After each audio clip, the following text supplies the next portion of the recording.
Archivio Vaticano. One of his life dreams. As Langdon's eyes took in the sacred chamber, his first reaction was one of embarrassment.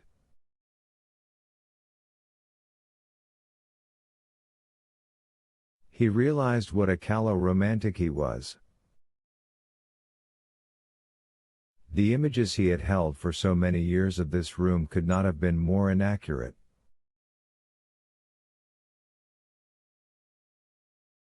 He had imagined dusty bookshelves piled high with tattered volumes, priests cataloging by the light of candles and stained glass windows, monks poring over scrolls.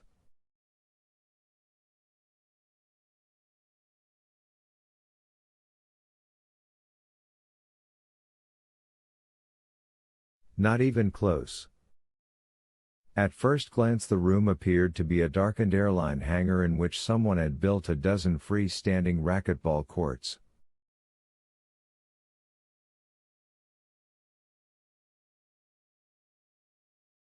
Langdon knew of course what the glass-walled enclosures were.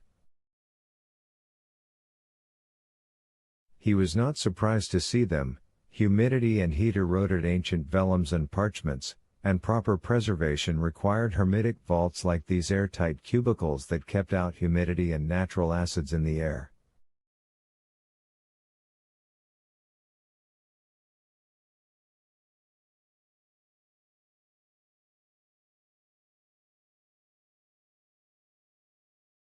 Langdon had been inside hermetic vaults many times, but it was always an unsettling experience. Something about entering an airtight container where the oxygen was regulated by a reference librarian.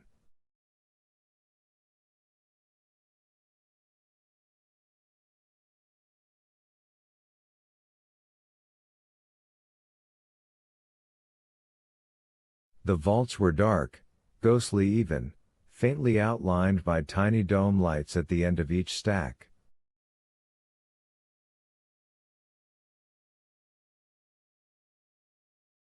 In the blackness of each cell, Langdon sensed the phantom giants, row upon row of towering stacks, laden with history.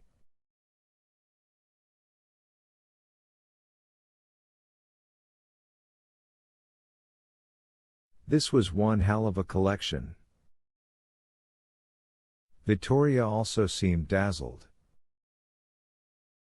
She stood beside him staring mutely at the giant transparent cubes.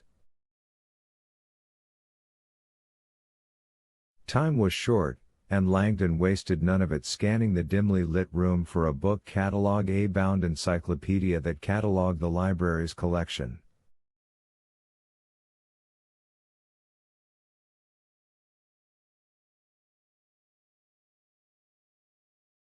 All he saw was the glow of a handful of computer terminals dotting the room. Looks like they've got a biblion. Their index is computerized. Vittoria looked hopeful. That should speed things up. Langdon wished he shared her enthusiasm, but he sensed this was bad news.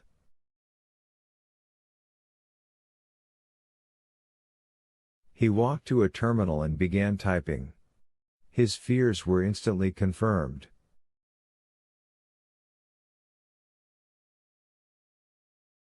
The old-fashioned method would have been better. Why? He stepped back from the monitor. Because real books don't have password protection.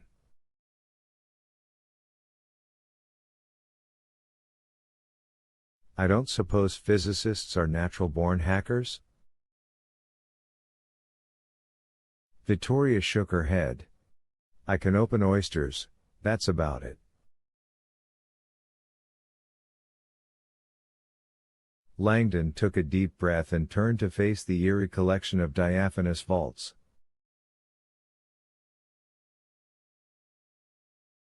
He walked to the nearest one and squinted into the dim interior. Inside the glass were amorphous shapes Langdon recognized as the usual bookshelves, parchment bins, and examination tables.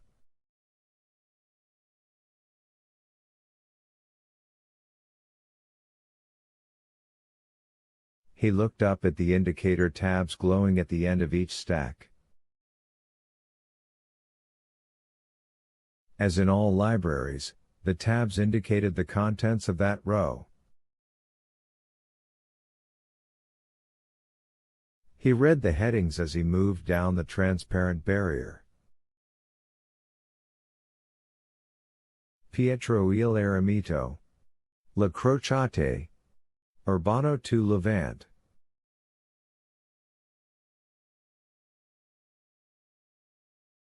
They're labeled, he said, still walking.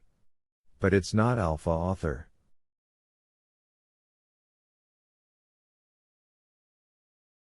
He wasn't surprised. Ancient archives were almost never catalogued alphabetically because so many of the authors were unknown.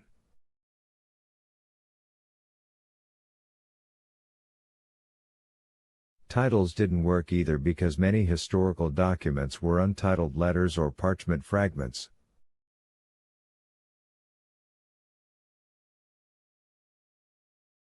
Most cataloging was done chronologically. Disconcertingly, however, this arrangement did not appear to be chronological.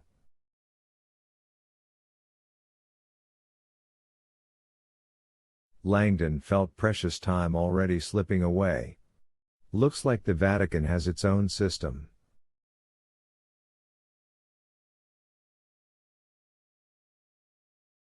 What a surprise.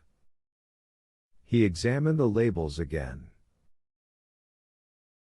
The documents span centuries, but all the key words, he realized, were interrelated.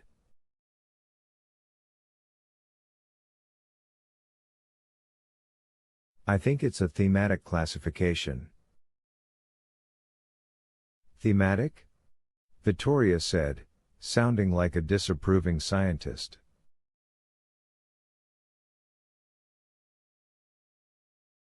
Sounds inefficient. Actually, Langdon thought, considering it more closely, this may be the shrewdest cataloging I've ever seen.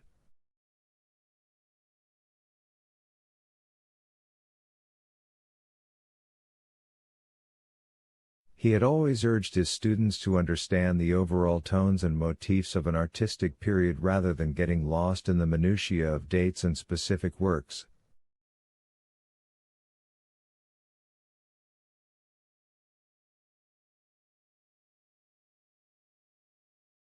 The Vatican archives, it seemed, were catalogued on a similar philosophy.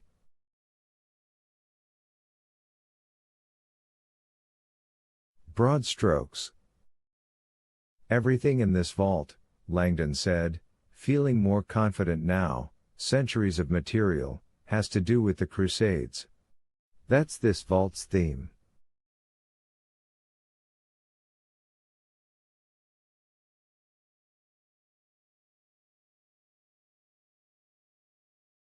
It was all here, he realized. Historical accounts, letters, artwork, socio-political data, modern analyses.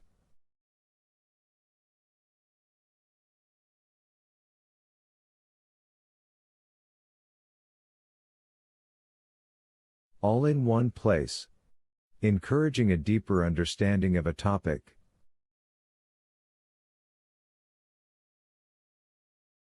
Brilliant. Vittoria frowned. But data can relate to multiple themes simultaneously.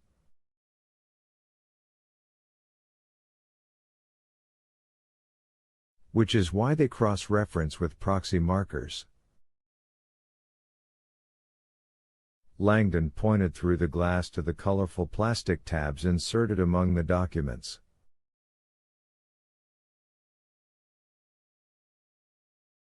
Those indicate secondary documents located elsewhere with their primary themes.